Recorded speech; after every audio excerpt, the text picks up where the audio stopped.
So today we are going to work on a whip stitch, and a whip stitch is just used for attaching two pieces together. It's also very useful for closing up the hole that you leave when you're stuffing something. It's a really all-purpose beginner sort of stitch. So you're going to start off with a little knot. I think you can see that right there. I've got a little knot in my embroidery floss.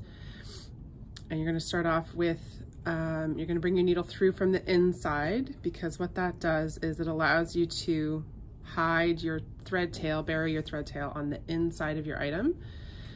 And then you are just going to bring your needle from bottom to top of your two pieces.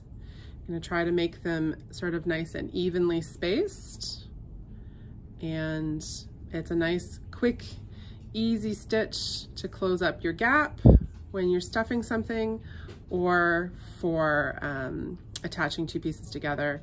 And you can try to make sure that your stitches are nice and even, but if they're not, it still works just fine. So my stitches are not super even, but I don't mind that too much.